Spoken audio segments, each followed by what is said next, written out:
오늘부터는 전자기하입니다. 벡터 파트는 시험에서 직접 출제가 되지는 않고 나온다고 해도 한 문제 정도 나올 거예요. 출제율은 낮지만 전자기학 전체적인 내용을 이해하고 문제를 풀려면 한 번쯤은 꼭 학습을 해줘야 되는 파트고, 전자기학을 완전 처음 배우시는 분들은 이 부분이 조금 어렵게 느껴질 수는 있을 것 같은데, 꼭 알아야 되는 내용만 넣어놨으니까 어렵더라도 꼭 학습을 하고 넘어가 주세요. 먼저 물리량에는 크게 두 종류가 있는데, 하나는 스칼라, 하나는 벡터입니다. 스칼라는 크기, 즉 양만을 가지고 있는 물리량이에요.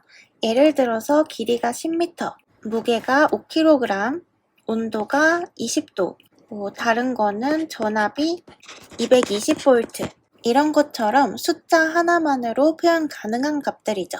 이런 것들은 모두 크기만 있고 방향이 없습니다. 단순히 얼마냐 이것만 말해주면 돼요. 근데 벡터는 크기뿐만 아니라 방향도 함께 갖는 물리량이에요. 예를 들어서 시속 60km 라고만 하면 부족하죠. 어느 방향으로 가냐, 이게 같이 따라와야 돼요. 그래야 물리적으로 정확한 의미가 됩니다. 그래서 속도, 가속도, 이것처럼 힘, 전개, 자개, 이런 것들은 모두 어느 방향으로 작용하는지가 중요하다는 점을 기억해 두세요. 그리고 이 벡터는 스칼라랑 구분하기 위해서 좀 특이한 기호로 표시를 하는데, 예를 들어서 이렇게 위에 점을 찍어요. 닷, 아니면은 화살표, 아니면 햇, 이런 식으로 점을 찍거나 화살표를 올려 쓰거나 햇이라고 이렇게 뾰족하게 모다를 씌우거나 이렇게 해서 기호를 붙여서 구분합니다.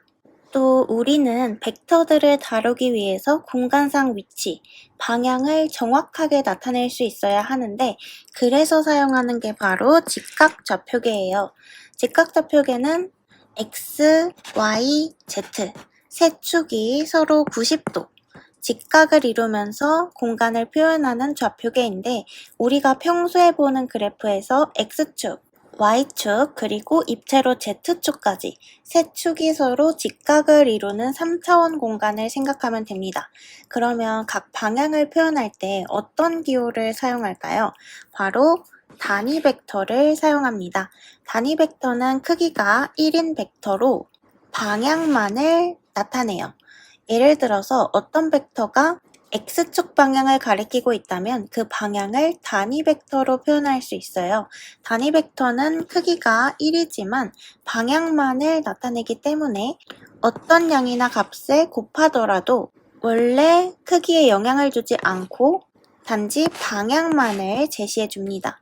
직각좌표계에서는 각각의 축 방향을 이렇게 단위 벡터로 표현하는데, X축이면 I, Y축이면 J, Z축이면 K, 이렇게 나타냅니다. 어떤 벡터 A가 이렇게 있다고 할 때 이 벡터는 X, Y, Z축 방향 성분을 각각 가지고 있죠. 그래서 이렇게 표현을 하거나 이렇게 표현을 해요. 여기서 AX, AY, AZ, 이거는 각각 X, Y, Z 방향의 벡터 크기, 성분이에요. 그래서 이 하나의 벡터는 X, Y, Z 방향의 성분을 각각 더해서 완성된다는 뜻이겠죠. 벡터를 직각좌표계로 표현하는 방법을 배웠으니까 벡터의 크기를 계산하고 단위 벡터를 구하는 방법을 봅시다. 아까 벡터 A가 이렇게 주어져 있었죠.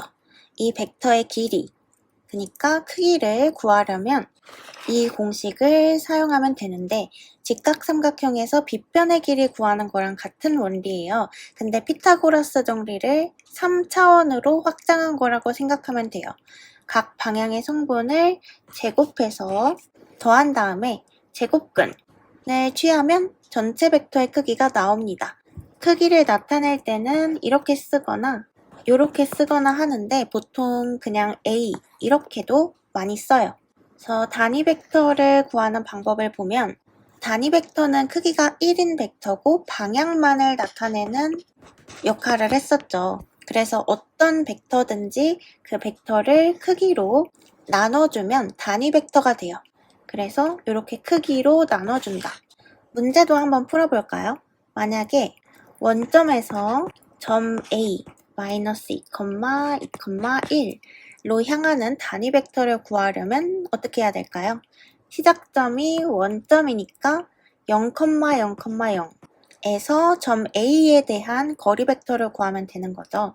그러면 거리 벡터는 마이너스 2에서 0, I, 그리고 2에서 0, J, 1에서 0, K 하면은 마이너스 2i 플러스 2j 플러스 k. 그래서 단위 벡터를 구하려면 단위 벡터 a는 여기는 크기, b는 벡터, 분자의 원래 벡터 써주고 분모에는 크기를 구해야 되니까 마이너스 2의 제곱, 그냥 2의 제곱, 1의 제곱. 그러면 분모는 3이죠. 그러면 마이너스 3분의 2i 플러스 3분의 2j 플러스 3분의 1k.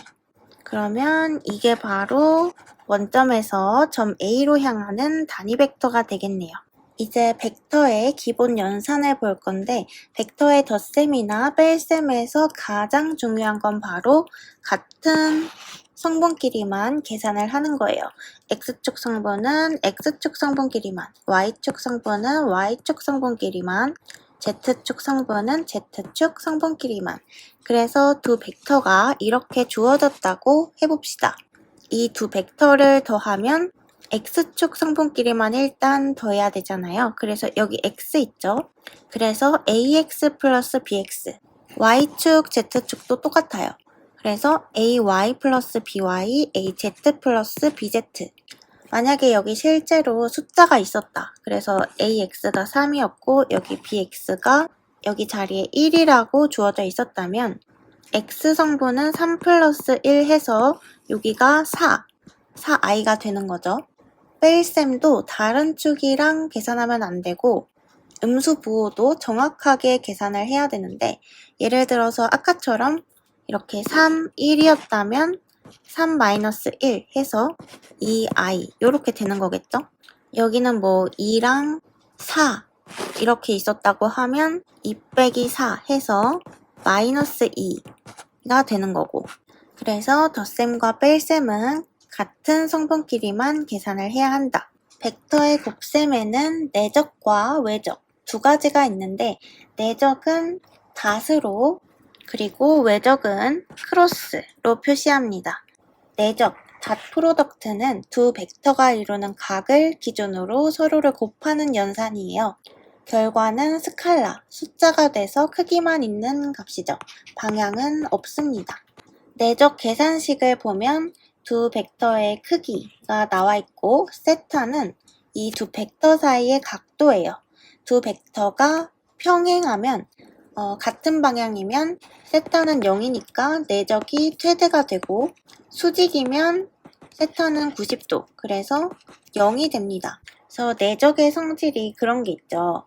코사인 세타가 1이고 코사인 90도가 0이니까 똑같은 것끼리 내적을 하면 같은 방향이니까 이렇게 1이 나오고 얘네는 서로 수직이니까 0이 나오죠. 네, 이런 게 있습니다. 그리고 벡터의 내적은 두 벡터의 성분만 알면 각도나 크기를 몰라도 바로 계산할 수가 있는데 지금 예시처럼 주어져 있을 때 ax, bx 해가지고 2, ay, 여기 by가 없네요. 0이죠. 해서 0 더하고 az, bz 해서 더하고 그러면 10 이렇게 결과가 숫자로 나오죠. 그러면 외적은 뭐냐면 두 벡터가 이루는 평면의 수직인 벡터를 구하는 방법이에요. 그러면 결과도 벡터로 나오겠죠? 얘는 크기도 있고 방향도 있어요. 외적식을 보면 사인 세타인 점이 내적이랑 다르죠. 외적은 두 벡터가 나란하면 사인 세타는 0이니까 외적도 0이 나와요. 그래서 서로 직각일 때 최대가 되고요. 이것도 성질을 정리를 하면 이렇게 같은 방향일 때는 외적을 하면 0이 나오고 서로 수직일 때는 이렇게 되는데 뭐랄까 순환된다고 외우면 돼요. I, J, K, 다시 I 이렇게 로테이션 되는 느낌? 그래서 I, J, K 이런 식으로 J 다음에 K, 그 다음에 I, K, I 나왔으니까 J. 만약에 벡터의 방향이 반대면 부호가 마이너스라는 것만 기억을 해두면 됩니다. 그래서 예를 들어서 J 크로스 I면 반대죠. 그러면 마이너스를 붙이고 K를 쓴다. K 크로스 J면 K 다음엔 I가 나와야 되는데 J가 나왔죠. 그래서 마이너스 I 이런 식으로 부호가 마이너스. 외적을 계산할 때는 이렇게 횡렬식을 쓰는데 이게 예전에 고등학교 때 기하 벡터 배울 때 신발끈 공식을 생각하면 되는데 신발끈처럼 곱한다고 해서 여기 보면 3 곱하기 2, 4 곱하기 0 빼주고 이번에도 x로 곱할 건데 4가 여기 있죠. 요렇게 곱해야 되는데 없어. 그래서 여기 있는 걸 곱해줍니다. 4 곱하기 1 그래서 이 2도 마찬가지로 여기 있는 걸 곱해야 되는데 없죠. 그래서 2를 곱해줍니다. 그리고 얘도 지금 2줄 했죠. 그럼 얘 할 차례죠. 얘는 여기 있는 걸 곱해주고 2 곱하기 0 그다음에 3은 여기 있는 거 해서 요렇게 나오는 거예요. 그래서 다시 보면 빰, 빰, 4 해야 되는데 없어. 빰, 빰. 그리고 한 줄 남았죠. 처음 줄. 빰, 빰. 뭔지 아시겠나요? 요즘 학생들은 기하학 벡터가 선택 과목인가? 안 배운다고 하더라고요. 그래서 어려우실 수도 있는데 몇 번 하다 보면 금방 익숙해질 겁니다. 여기서부터가 진짜 좀 어지러워지죠. 저도 뭐라고 설명해야 될지 어지러워지는데요. 일단 벡터의 미분 연산자 이거를 나블라 또는 델이라고 불러요. 벡터의 각 성분을 x, y, z에 대해서 각각 편미분한 거를 하나의 벡터로 묶은 연산자입니다. 그래서 이 식은 x, y, z 방향 각각에 대해서 얼마나 변화하는지를 나타내는 벡터 미분 연산자인 거죠. 이 나블라 연산자는 크게 세 가지로 활용이 되거든요. 그래서 그레드, 다이브, 로트 이렇게요. 그래서 그레드는 스칼라장의 기울기를 의미하는데 그래서 그레드가 그레디언트고요. 나블라 이런 식으로 써요. 결과는 벡터로 나옵니다. 다이브는 수식이 다이브 A 이렇게도 당연히 쓰고 나블라 A 이렇게 되는데 다이브는 다이버전스 발산이죠. 결과는 스칼라로 나옵니다. 로트 연산자는 나블라 크로스 이런 식으로 표현을 하고 결과가 벡터. 이거는 벡터의 회전, 커를 말하는데 괜히 미리 설명한 것 같기도 하고 다 하나씩 볼 거니까 스칼라의 기울기 먼저 볼게요. 어떤 스칼라 양 V가 있는 거예요. 예를 들어서 전위 같은 거는 위치에 따라 변하는 스칼라죠. 이 전위를 공간에서 어떻게 변화하는지 알려주는 게 바로 기울기, 그레드예요. 그레드 V는 나블라 V. 이게 바로 스칼라 값을 벡터로 바꿔주는 연산인 거죠. 그래서 계산식이 x, y, z 방향으로 얼마나 기울어져 있는지, x 방향으로 얼마나 변하는지, y 방향으로 얼마나 변하는지, z 방향으로 얼마나 변하는지 이거를 각각 편미분해서 벡터로 나타냅니다. 이게 곧 다음 강의, 다다음 강의 정도에 전개 2를 구할 때 자주 사용돼요. 전위가 변할수록 전기장이 생기니까. 근데 전개를 전위 V의 기울기 마이너스 방향으로 나타내서 마이너스 그레드 V 이런 공식도 나옵니다. 그리고 사실 라플라시안이라는 연산자도 있어요. 얘는 나블라 연산자를 2번 적용한 건데 이렇게 2번. 그래서 얘는 진짜 2번을 해준 거예요. 똑같으니까 그냥 대충 씁시다. 이렇게 해주면 걔 제곱 각 방향으로 2번 미분한 값을 모두 더한 이런 형태가 나오는 것도 있습니다. 다음 벡터의 발산. 발산은 말 그대로 얼마나 발산되느냐죠.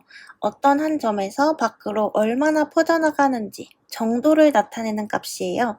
그래서 이런 식으로 계산이 되는데 나블라 연산자와 벡터 A의 내적을 구하는 겁니다. 감이 잘 안 오실 수도 있으니까 예시를 들어주면 만약에 A가 이렇게 주어지고 다이브 A를 구하래요. 그러면 나블라는 아까 배웠죠? 여기 얘랑 벡터 A를 내적하는 거예요.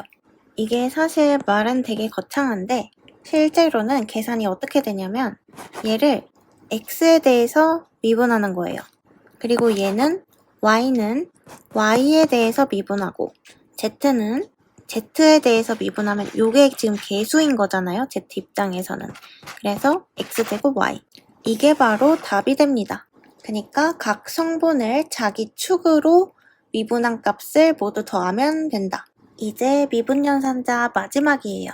벡터의 회전인데 회전, 로테이션은 벡터 A가 공간에 존재할 때 그 벡터가 주위 공간을 얼마나 회전시키는지를 나타내는 벡터예요. 여기서 크로스는 외적을 의미하죠. 나블라 연산자와 벡터 A를 외적하는 겁니다. 발산이랑 달리 결과가 벡터고 로트는 외적이기 때문에 순서가 바뀌면 방향이 달라지는 것도 이제는 아시죠? 제가 파란 글씨로 미리 적어놨는데 외적이니까 신발끈 공식을 또 이용해야겠죠. 그래서 이거는 나블라. 아까 봤죠? 여기서 또 가져온 거고 벡터 A는 늘 그렇듯이 또 이렇게 주어져 있을 때 외적을 신발끈 공식으로 계산을 해주면 여기서부터 시작을 했었죠. 신발끈이. 요렇게 곱해주고 신발끈 묶어주고 그래서 요렇게 된 거죠. 그 다음에 뭘 빼주냐? 요렇게 한번 묶은 걸 빼줘야 되죠. 라운드 Z분의 라운드 여기 있죠. AY 해주고 이제 여기 있는 거를 묶어줘야 되는데 여기에 없으니까 여기 있는 걸 해줬죠. 여기 해줬고 얘는 그래서 여기 있는 걸 해줬죠. 그 다음에 다시 돌아와서 얘랑 얘랑 그리고 얘랑 얘랑 해서 여기에 적어준 거. 다시 같이 해보니까 신발끈 공식도 별거 없죠. 미분 봤으니까 적분도 봐야겠죠. 스토크스 정리는 선적분을 면적적분으로 변환할 때 사용하는 적분법이에요. 좌변에 지금 선적분, 우변에 면적적분이 적혀있죠. 이게 선을 회전시키면 면적을 구할 수 있다. 이런 원리를 적용한 거예요. 회전 성분을 따라서 한 바퀴 돌았더니 그 안에 있는 회전, 노트가 이만큼이더라. 이런 뜻입니다. 그래서 스토크스 정리는 선적분을 면적적분으로 변환한다. 그리고 로트 A만 기억을 해두면 됩니다. 스토크스 정리 공식 찾는 문제로 주로 출제돼요. 가우스 발산 정리는 이번에는 면적적분을 최적적분으로 바꿔주는 공식이에요. 표면을 통해서 얼마나 벡터가 빠져나갔는지 그 면적분을 그 내부 전체에서 얼마나 생성되고 있는지 최적분으로 바꿔서 계산을 할 수 있다는 거예요. 그래서 다이브, 발산이 들어가 있죠.